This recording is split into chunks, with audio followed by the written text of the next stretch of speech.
मैं ही सच हूँ, मैं ही संपूर्ण हूँ। वेदों में सामवेद हूँ, प्राणियों में चेतना हूँ। यज्ञों में जप हूँ, देव ऋषियों में नारद हूँ। हाथियों में ऐरावत हूँ, पशुओं में सिंह हूँ। ऐसा कुछ भी नहीं जो मैं नहीं हूँ।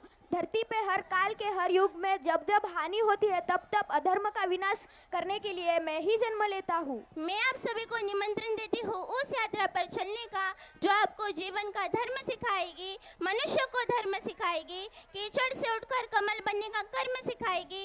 और उस यात्रा का नाम है महाभारत, महाभारत, महाभारत। और यह यात्रा लेकर आ रहे हैं क्लास 9th ऑर्किड के स्टूडेंट्स, तो जोरदार तालियों से उनका स्वागत करें।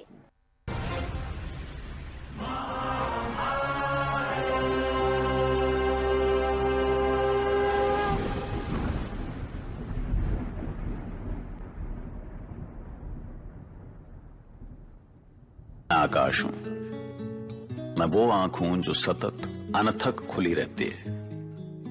मैंने देखा है कि महाभारत की लगभग सारी घटनाएं द्रौपदी के आसपास ही घटित हुई हैं, लेकिन पांचाल नरेश द्रुपद की बेटी, महान पांडवों की पत्नी, धृष्टद्युम्न जैसे महायोद्धा की बहन और कृष्ण की सखी होने के बावजूद वो अपने स्ट्रगल में बिल्कुल अकेली थी। अपने स्वयंवर के दिन तक वो इस सवाल से जूझती रही कि उसके लिए सबसे काबिल इंसान कौन है। समस्त आर्यवर्त से पधारे नरेश और उपस्थित वीरों, मैं पांचाल नरेश महाराज द्रौपद पुत्र धृष्टद्युम्न घोषणा करता हूं कि आज मेरी बहन पांचाली इस स्वयंवर में योग्य वर का वर्ण करेगी। राजकुमारी पांचाली की, द्रुपद पुत्री पांचाली की। आप सभी मंडप के बीचों बीच स्तंभ देख रहे हैं और स्तंभ के ऊपरी भाग में लगातार घूमते यंत्र के साथ मछली की आकृति भी। उस मछली की स्पष्ट छाया नीचे जलकुंड में दिखाई दे रही है। स्तंभ के नीचे एक विशाल धनुष और बाण रखा हुआ है।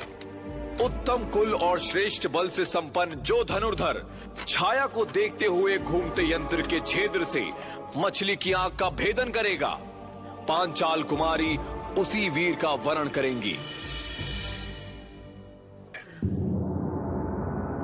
सावधान, छेदीराज शिशुपाल लक्ष्य भेदन के लिए पधार रहे हैं।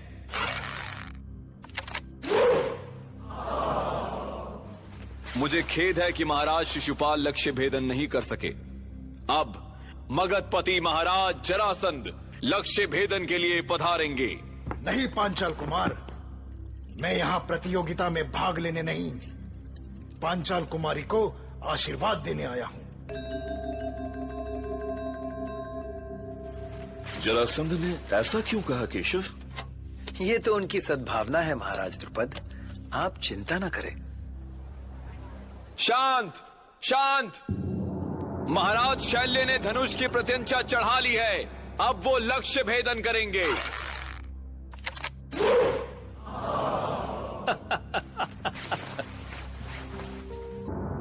सावधान, हस्तिनापुर के युवराज महान कुरुवंशी कुमार दुर्योधन लक्ष्य भेदन के लिए पधार रहे हैं।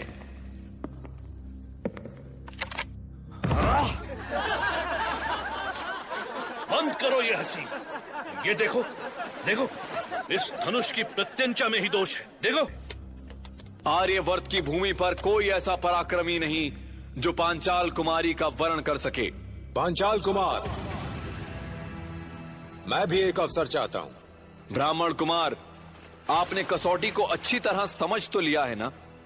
ब्राह्मण श्रेष्ठ, यदि आप चाहते हैं तो मैं इसकी अनुमति देता हूं। आगे बढ़िए और संधान कीजिए, किंतु संयम से काम लीजिए महाराज।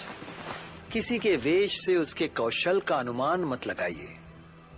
जरा देखिए तो, प्रत्यंचा चढ़ाने से ही सिद्धस्थ धनुर्धर लगता है। तुम्हारा ध्यान कहाँ है अर्जुन? अपना ध्यान एकाग्र करो। हाँ गुरुदेव। अब बताओ, तुम्हें क्या दिख रहा है? मेरे सामने केवल लक्ष्य है गुरुदेव।